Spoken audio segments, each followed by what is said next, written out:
Ay nagpalabas po ng pahayag ang Vice Presidente kahapon pero wala po siyang sagot doon sa mga Wala. pagbubulgar po ninyo. Ang sinagot po niya climate change. Yan. At yung mga flood control projects.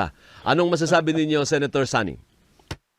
Alam mo, yan po yung ang reaksyon ng pagkawala ka pong maisagot, ano? So ililihis mo na lang yung usapan at ang obserbasyon po namin, ang pinapagalaw nila ngayon yung kanilang troll machinery, no? Yung fake news social media teams nila, they're all over the place para pagdepensahan siya. But ako naniniwala, maraming kababayan natin ang namulat dun sa mga nangyari po kahapon.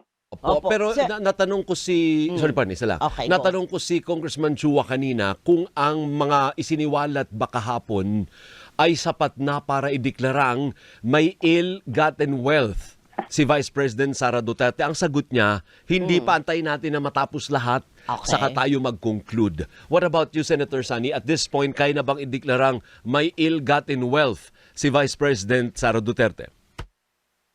Opo, ang maliwanag naman po dun sa proceedings kahapon na itong Anti-Money Laundering Council, sila po yung taga-imbestiga ng mga suspicious transactions eh. Lahat ng bangko sa buong Pilipinas nagre-report po sa kanila. At yun po ang lumabas sa report nila kahapon, bilyon-bilyon ng pera ng mga Duterte. At ang maliwanag po dito, ay wala silang dineclare sa kanilang SALN, si Sara, from 2019, I think, hanggang present. Wala siyang sinabi na kumaga zero ang pera niya sa bangko at cash on hand. Kaya maliwanag po yan. I think si Congressman Chua naman ay hinahayaan lang niya muna na matapos bago sila magdi-deliberate. Pero siya nga kahapon yung nagbigay ng statement na maliwanag na ito. Opo. Sen, pwede po bang paliwanag nyo naman sa ating mga kapamilya, ating mga kababayan? Kasi nalilito kami sa dami ng mga numero at nagugulat kami sa laki ng pera. Pero sinasabi na wala siyang cash on hand. Teka lang, ano ibig sabihin? May pera ako pero nasa bangko? Hindi ko maintindihan, Sen. Paano po? Ganito po. Yung Statement of Assets, Liabilities, and Net Worth, ito po yung dokumento na kung saan ang bawat empleyado ng gobyerno ay isusulat niya yung mga pagmamay-ari niya. Ito yung instrumento para malaman natin kung sino yung nagnanakaw or kung hindi mo dinideklara, kung sino yung hindi nagdedeklara ng tunay na yaman niya. So, yan yung instrumentong pinagbabatayan po natin. Opo. Tapos, yun po, dun sa SALN ni Sara, simula ho 2019, wala siyang nilalagay na pera niya sa bangko o cash on hand. Pero dito sa AMLAC, ito na yung instrumento ng gobyerno na tagapangasiwa o tanggapan ng lahat ng mga deposito o withdrawals above 500,000, lumalabas 6.7 billion pesos ang nakita doon. Ngayon, doon naman ho sa aking presenta kahapon, doon sa mga dokumentong na kalap ko noong 2016 pa, lumalabas doon 2.4 billion pesos ang pera ni Sara at ni Digong, yung sa joint bank accounts nila. At yun nga, kinumpirma yon ng AMLAC. 18 random accounts ang pina-confirm sa AMLAC na confirm. So, kumbaga, lumalabas dito na nagsisinungaling. Si Sara Duterte, hindi siya nagdedeklara sa SALN niya, impeachable offense yun, at meron siyang ill-gotten wealth na impeachable offense din.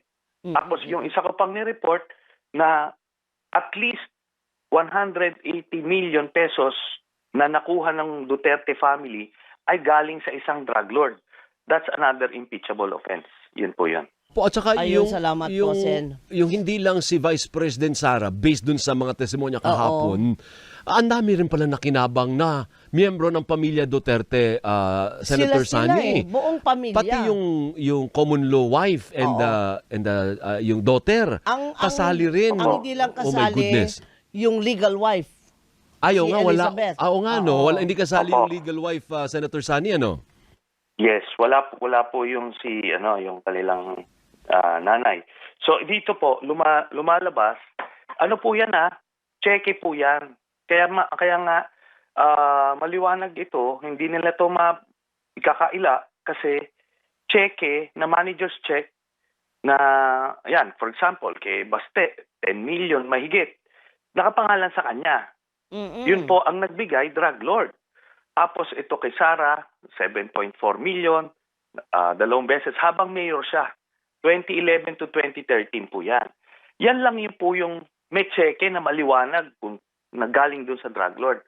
Pero ang aking conclusion, doon po sa 2.4 billion pesos na pumasok, kasi makikita nyo yung mga panahon kung kailan sila nagde-deposito, every 6 months po 6 months or 7 months. Oo. Marso o Abril, tapos October, nag-i-issue ng cheque. Pero nung hindi na sila nagche-cheque, siguro na-realize sila na may paper trail yan. Pero sa deposito, ganun din. Marso o Abril, tapos October, pumapasok. So yun po ang conclusion na itong account na ito yung galing sa drug lord. Paano yun, Senator? Ang sabi nung iba naman, these are the years na hindi pa Vice President si Sara Duterte. Do you think may problema tayo doon na ang mga patunay ay nangyari bago pa man siya maging pangalawang pangulo? Mayor yata siya nun. Yeah. Okay, ito po yan. Ang impeachable offense niya is betrayal of public trust. Kumaga parang sa isang relationship, di ba? Kahit hindi pa kayo mag-asawa ngayon. Pero kung nalaman mo na pumatay pala o nanggahasa yung mister mo nung before kayo nag-asawa, mababasag pa rin yung tiwala. Lalo na, ang public official is public trust Di ba? Tapos ito po yan. Continuing offense po yung SALN. Hanggang ngayon hindi niya dinideclare yung mga pinagkaperahan nila doon. So, nung siya ay mayor, hindi niya dinideclare yon. Tapos ngayong vice president na siya, kumbaga ito yung nag-i-establish ng pattern of behavior. Ika nga. So, yun po ang nais natin ma-establish. Sa betrayal of public trust, pasok po yun kahit hindi pa siya vice president ng panahon po ngayon. Pero ito po, na-establish po yung modus operandi. Kung ngayon nakikita na kurakot siya, hindi yan ibig sabihin na tipong wala kang basis. Hindi, noon pa lang kurakot na siya. So yan po yan. Opo. Pero sabi ko nga po kay Alvin Sen, sabi tayo ng sabi na itong Sami Uy na nagbigay ng limpak-limpak na salapi sa buong pamilya Duterte. Sabi nyo, drug lord. Meron na bang patunay na convict na ba siya na siya ay isang drug lord? Baka naman mabait lang sa pamilya Duterte. Santa Claus, ikaw ba yan? Santa Claus lang. So yun nga po, no? Kagaya ni Michael Yang, na ito na-establish na as a drug lord, hindi naman pa nako-convict. Opo. Pero karamihan po ng drug lord hindi nako-convict dahil nga nababayaran nila yung ating hudikatura, kaya nakakalusot sila. Yung iba sumisibat papuntang China. Opo. O kagaya nito ni Michael Yang, ito sumibat na. Ito partners sila Senator Trillanes, that this is the beginning of the downfall of the Dutertes. I certainly hope so. Maari yung kay Digong, gumugulong na yon, no? Pero yung kay Sara, andito pa tayo. We're in the middle of that fight.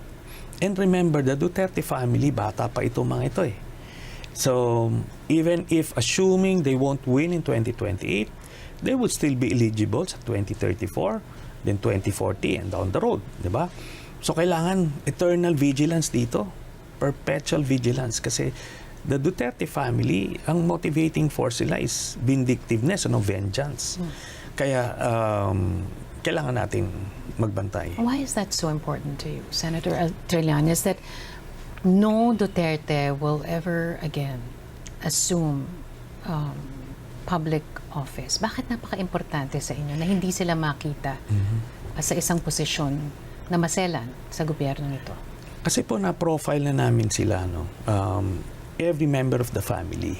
This is a dysfunctional family. I don't know, siguro something snap during nung pinapalaki sila.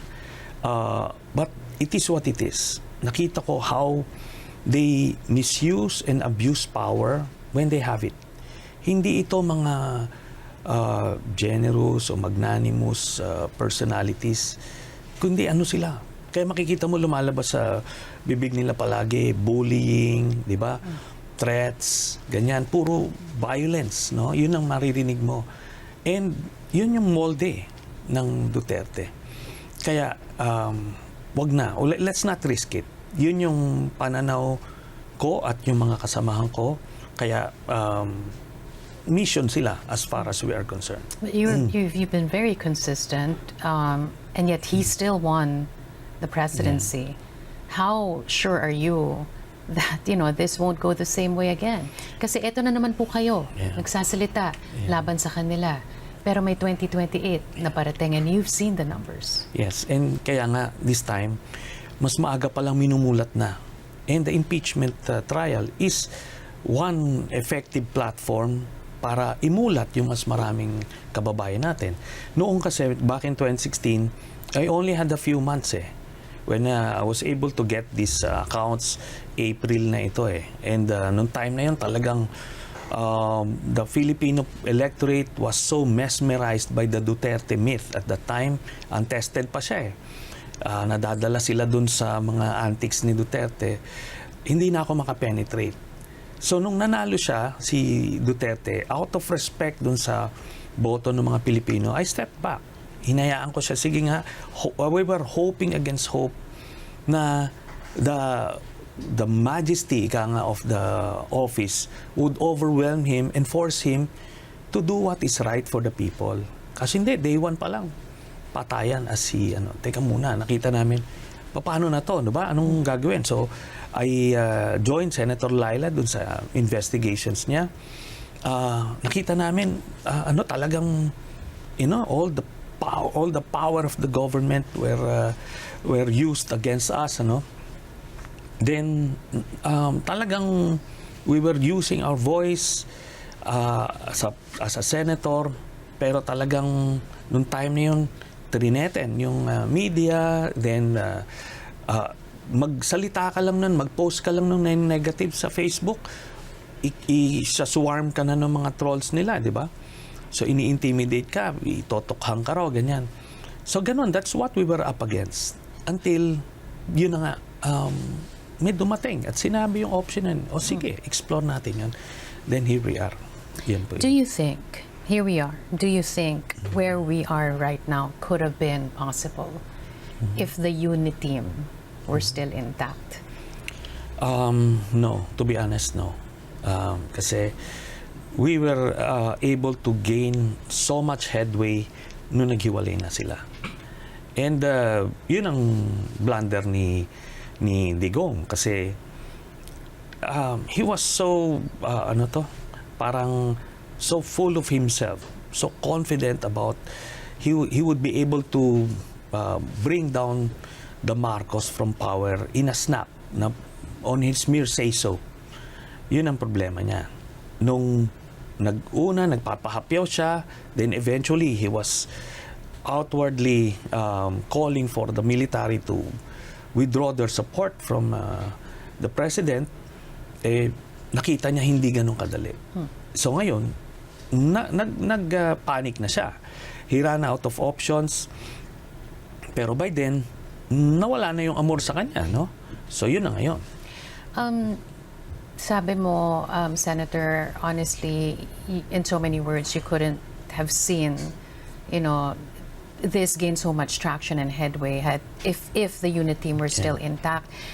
So, sinuportahan na ho kayo ng Marcos administration?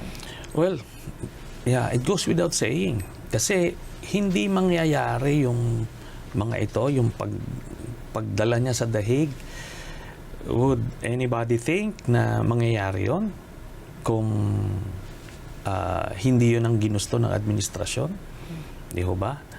So, all of these things happened because they parted ways. Who reached out first? Did you which reach one? out to the Marcos administration first, or did they tap you first? Siguro, someday in the future, I'd be able to tell that story, no? But I think baka kasi magiging distraction pa yan eh. And baka gamitin pa nung kalaban for whatever purpose nila. Pero it's a very interesting story, no? Kumbaga parang nag-align yung mga estrella, ika nga, para mangyari itong ganito. Biruin mo, from a very powerful president like Duterte in 2016 to where he is now. So, there is definitely something divine about how things turned out. And how things are turning out is that a couple of days back, you were in Congress Yes. answering the clarificatory questions of the members of the House Justice Committee.